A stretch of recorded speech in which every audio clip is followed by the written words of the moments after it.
ছেলেবেলা অনেক বেশি সহজ ছিল, সরল ছিল, কিন্তু সবচেয়ে বেশি আগ্রহ ছিল গানে। তা আব্বু ডেকে বলতো, "আব্বু রুমে আসো, গান শুনবো।" তো আমার গান প্র্যাকটিসটা শুধু আব্বুকে ইমপ্রেস করার জন্য হতো। নিজেকে খুব ভালো গানের শিল্পী কখনো মনে হয় নাই। আখির গল্পে আমি প্রথমেই আমার ছেলেবেলাকে নিয়ে আসতে চাই। প্রিয় দর্শক, সবাইকে শুভেচ্ছা। আমি আখি আলমগীর। আপনারা দেখছেন আখির গল্প।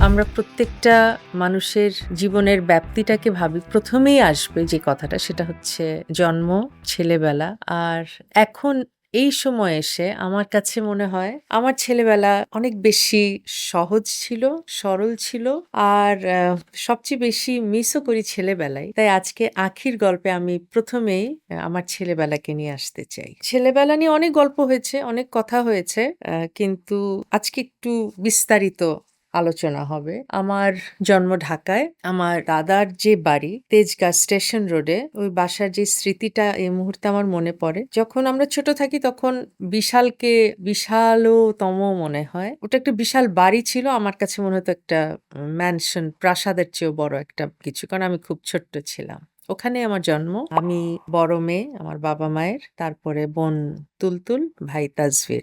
আমরা ৩ জনই সেই বাড়িতে আমাদের জন্ম। আর বাড়িতে জন্ম মানে হসপিটালে জন্ম, বাট আমাদের ছেলেবেলা কেটেছে সেই বাড়িতে।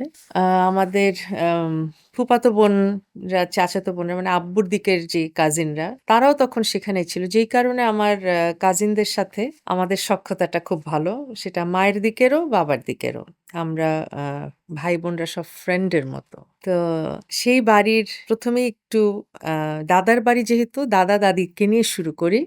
আমার দাদাকে আমি দেখিনি। কিন্তু শুনেছি যে আ আমার দাদা আ বিশাল উদার মনের মানুষ ছিলেন। অনেক বড় ব্যবসায়ী ছিলেন।